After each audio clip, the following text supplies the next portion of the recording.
Hi, Eva, and welcome back to AvvA Talks. Hi, Alina.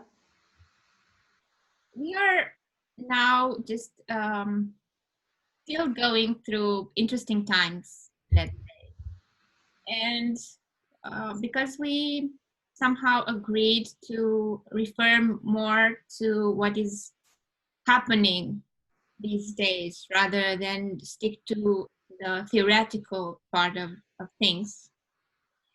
I would invite you for this short conversation that we have today to reflect on few things and share some perspectives and open up maybe new ones for those who are listening to us rather than presenting already established structures of how things are or how things should be.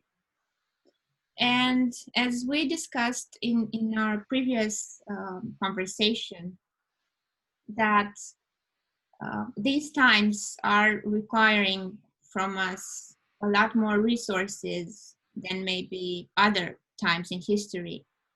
And we also mentioned how we can use metaphors to give meaning to our current experiences. I would invite you to share your opinion about how we can handle or we what do you think we can use in these times to cope with things that are shifting and are changing so rapidly and our tendency to cling to them and to keep in place an old system that we were very used to. Maybe we did not like very much, but at least we we found meanings and ways of coping with that system, and also inviting and welcoming the changes that are in front of us. Mm. So it's like a dance between holding on to what we already knew and was already set into place, and at the same time letting go of what is no longer being able to adapt and to update to the current times. How Mm. do you think from this reference point? Yeah. Yeah, Alina, you're making a lot of really important points in already the first introduction, um, leading to the first question.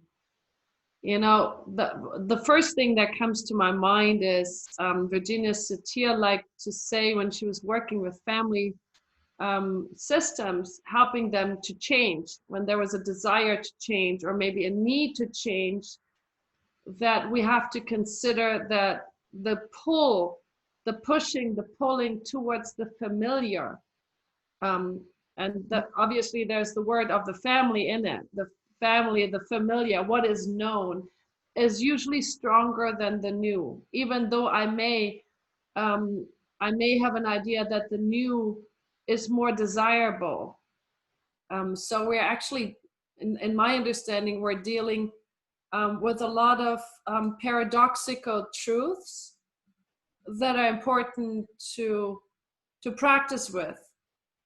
For example, I usually like to as we were covering in another podcast, I usually like to do a morning body oriented grounding exercise, to almost like I'm marking the day. This morning I want to ground myself like a tree, or I'm doing a physical activity to actually um, begin the day in a very centered, as much as possible embodied way, as a little practice. This morning I was doing a 30-minute yoga practice, and I was very much focusing on the warrior position, three different warrior positions, and they hold actually a balance. Like I need to balance my body, but it also holds something where I feel very strong and I use my muscles and my body. So there's this interesting posture that is asking me to align so that I balance, because it's it's a challenge in balance, but it's also a very strong pose. And to me, in these days, we're practically asked about the things that seem to be really close to us and dear to us and that we like to hold on to. For example, for me, I'm realizing more and more that to just get out there, be free to travel to whatever place I desire to travel, and to hold on to the schedule that I was designing 1.5 years ago, that was planned. And the reality is that some of the plannings are not being actualized. So I'm sitting with this very practical challenge that I would like to hold on to. I wanted to come to visit you, and I was very much holding on to this plan and this idea, and I'm noticing there's still a part of me that is still a little bit connected to this desire, wanting to be there, because it's coming very close in the dates.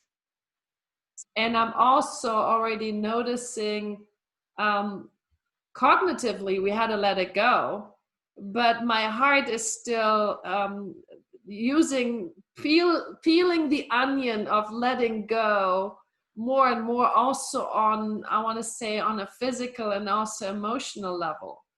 And even me sharing it to you right now, I can feel there's almost like a little washing of a sadness coming through my mind that is allowing me to inform myself that I have to congruently more and more let go of something that I held to be really important to myself for many reasons. And so as I speak this, I'm actually sitting with this practical plan. There's a part of me that would like to still hold on to, isn't there a slight little chance possible to go? And it's completely unrealistic, but it's actually nice to at least allow myself to say that was so important. So part of me still wants to hold on to it just a little bit longer. And then there's also the realistic side that says it's time to let it go, because that's just real. We made the plan. It's not possible right now. There will be another time. So be realistic, because if a door closes, as we say in German, there's a new window opening. And I think the same is true in English. I don't know if you have that same saying in when a door closes and another one opens. Yeah. So I guess I'm in this very specific example I'm giving you that is tangible for me. I can very much tap into congruent feelings that are saying there's some sadness, but there's also a little bit of excitement. Maybe if I sit with my sadness of letting go, there's also excitement, maybe something completely new that I have no idea about, that I have no plan yet, may be opening, and I don't know what that is. So it also allows this idea, the feeling that is connected to uncertainty, but more in a sense of excitement, uncertainty. What is the newness that may present itself at some point? And to me, that is a healthy way actually to not just have this concept, now it's time to let go. I think there's, in psychology, there's a lot of those concepts about the importance of letting go. And then there's this practical idea, okay, great, so how do I let go? And I think it's a very fine-tuned, very delicate process to actually fully understand what it means to let something go and let it happen, that we have maybe touched as something very delicate and important to ourselves. It's not just easy to say goodbye to something.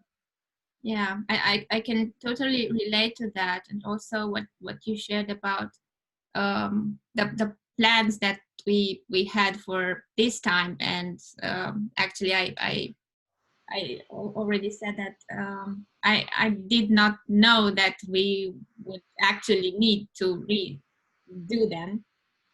I was hoping till the very last time that somehow something spectacular would intervene and things would be as they were planned to be and not as they are. So it was some part of me wanting to deny the obvious.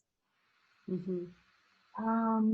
And also this letting go that you mentioned, that is a lot used in different different kinds of therapy, um, has a little bit of a different connotation in what we both use as generative work.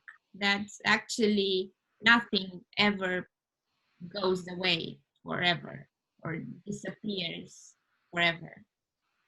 So the fact that we let it go and we interpret and give it another meaning and put it on another level of experience, it does not make that go away forever. So it's how we build the abilities to deal with that whenever a crisis comes, and that trigger may always come back. So at least for me, that was a different interpretation of letting go. So when you cut something out of your range of attention, does not make it disappear forever on any level. Yeah. It's just, yeah. Yeah, what comes to my mind too is, the left hemisphere, the left brain, the very logic, linear oriented left hemisphere, where also the language is. We just love to put things in a certain box, like this is how it is, and this is how I understand the world, and then I create a fantasy of certainty. Here's my plan, here's my certainty, this is how I know life, and it gives a sense of stability. And the left hemisphere loves that. And when something from the outside happens that is basically pushing all of us into a completely unknown place, we cannot rely on the logic and the left hemisphere language ideas so much anymore.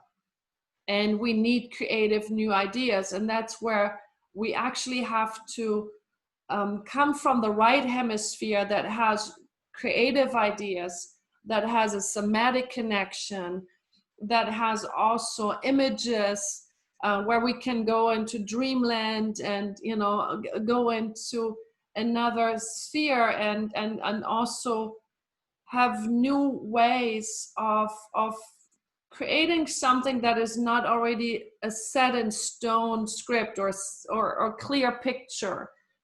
And I guess that is not very practiced. We usually don't practice our right hemisphere after we're little and we grow up and become responsible. People are not very much trained in the right hemisphere as much anymore, but that's where the creativity is. That's where images are from, the dreamland, the visions, the body expression.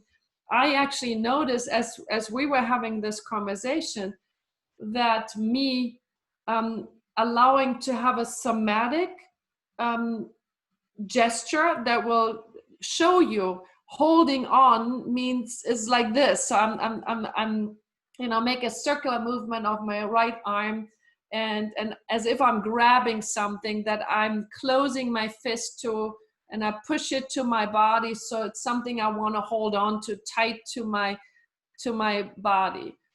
And the other gesture I was giving you was I was opening the left hand, and I was almost like I was washing my hand through the air, as if I'm touching something that I let, like with my fingertips, I'm letting go of. And by simply making the gesture, what is something that I really want to hold on to that is so important? And the other gesture by opening the hand, where I just kind of touch the air, what is it that I let go of? There's something that happens in my body. I can feel it in my stomach area, I can feel it in my center, and that's where all of a sudden also emotions come through. And when I allow this type of language to be part of that conversation, it actually brings me to a place of aliveness. I feel my body, I feel alive in my body. I don't like what I say, you know, I don't like what I share, that we have to let go of the plan for now. But by saying it this way, and giving the holding on a place and also the letting go a place through a bodily expression, I'm actually noticing I'm touching something that's true, that is real, that is honoring the situation we are in right now. What that really means, I don't really know. I'm holding an area of uncertainty, and at the same time I feel a sense of aliveness. So I'm actually noticing I'm very present with what we talk about in this moment. So it's a present moment with you, even though the content may not be of my desire. I wish I could say something different. And so what I'm just noticing is, by touching those realities, by expressing it in a right-left hemisphere connection in this way, it allows me to even share something that I have a dislike, but it helps me still to be present with me, with you, with us, and the conversation. And I think that's really helpful to know. Yeah, and I'm really grateful for sharing that, because I truly think that this is a skill that we can use, and it's a really valuable skill to be present with different aspects of our own feelings and our own states, and the challenging situations that are so rapidly changing in a very short period of time, and leave us almost no time to adjust to them, because another change is coming before we get the time to settle in with the previous one. Because I personally, this is how I personally feel things are happening now. So we as humans, we were used to have a psychological time span to adjust to change. And as you very well known, are so many trainings that were done for change management and for um, challenges or overcoming challenges that are presented by changes. But I think that none of the trainings were were prepared for what's now real life change. Yeah. I mean, it's like status quo is, there is no status quo right now. There's just change, change, change, change, change. So like for whatever, I mean, it's like forever continuously different, changing. That's what the status quo has become. Mm-hmm. Like there is no stability really. And I think it does ask us to find stability in our own self. And that to me has also asked myself, to sit more comfortable with ambivalences, with things that seem to be oppositions, like as we were just saying in the example, holding on and letting go. Those are oppositions. But the solution, how I best can connect to them, is actually holding both of them at the same time, and sense how that is helping me to find almost like a meta balance or a meta stability in those seemingly conflicting elements, and trying to find a way to harmonize them in me. Mm.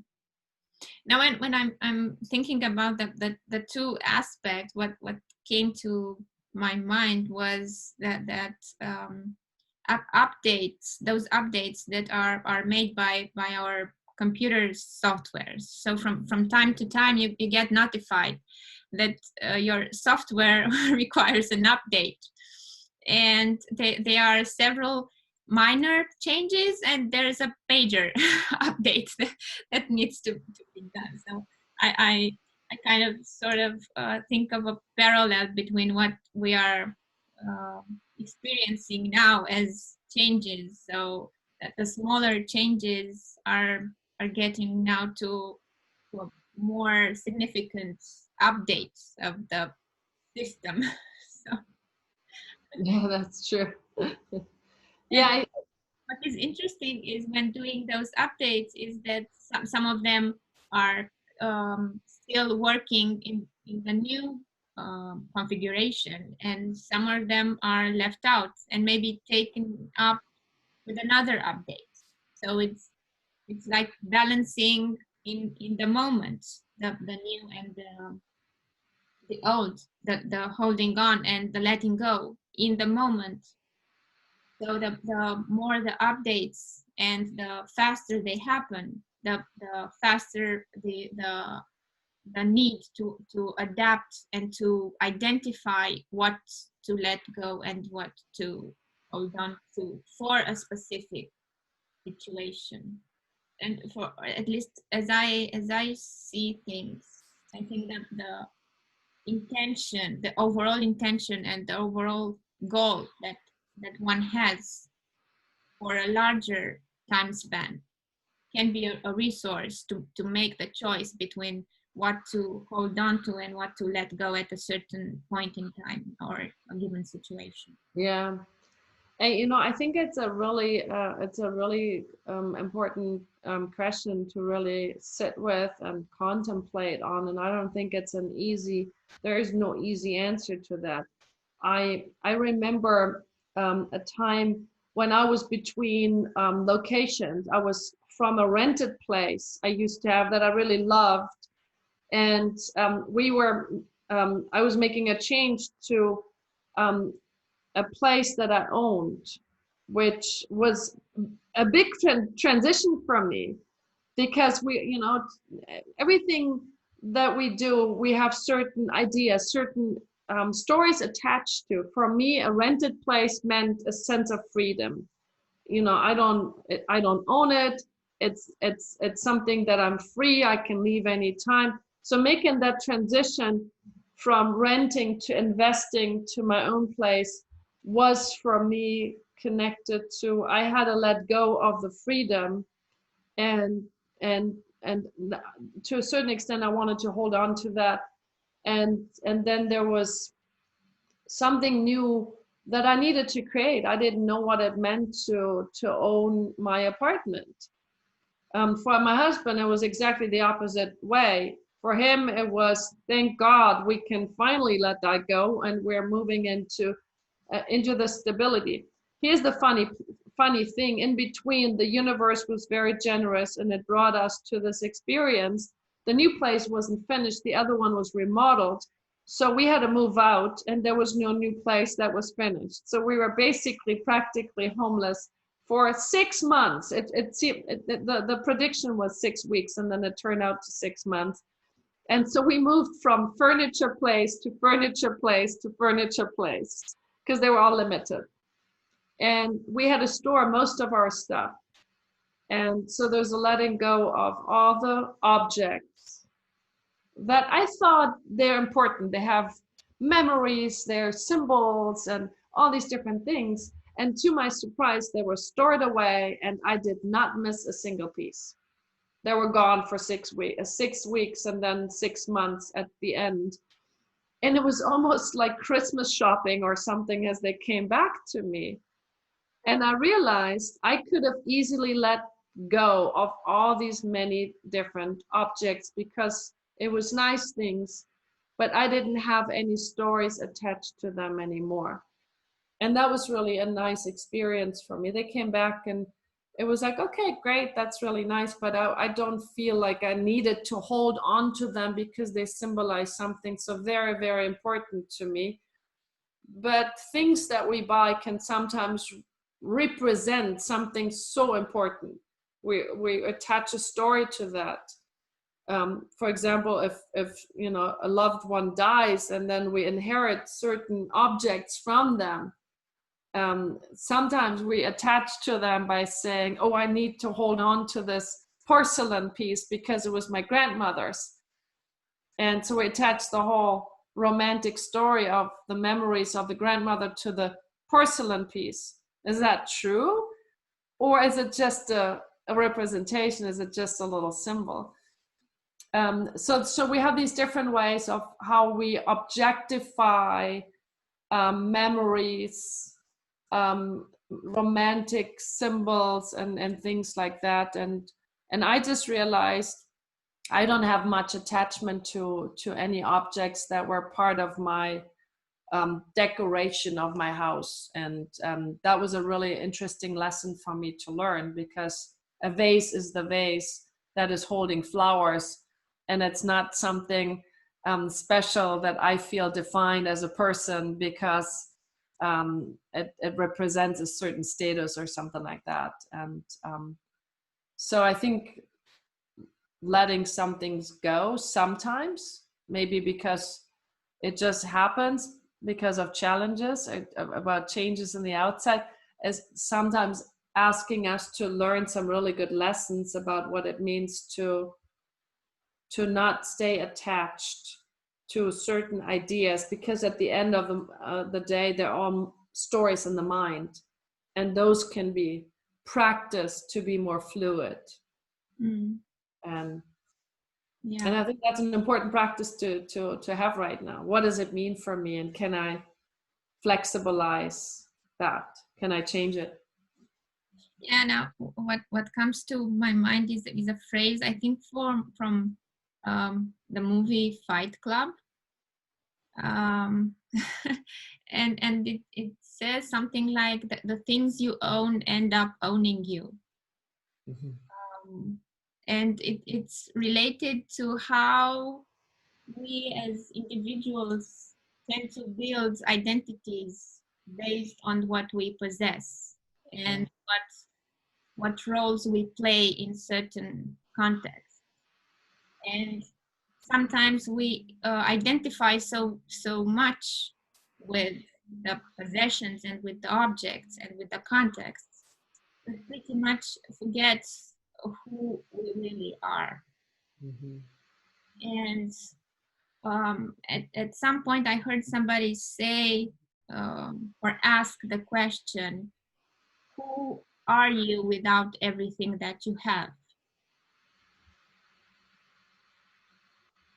I think that's a brilliant question. Who are you without your car?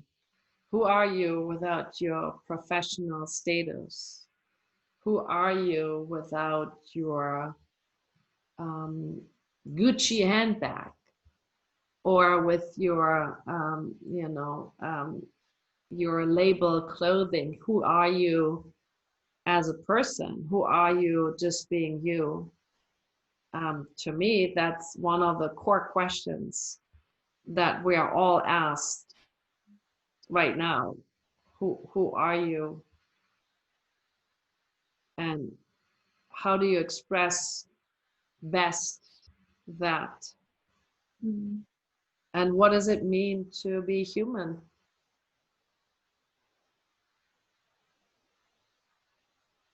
yeah, that's a really powerful question, and we get some pretty good times to exercise and to contemplate on that these days.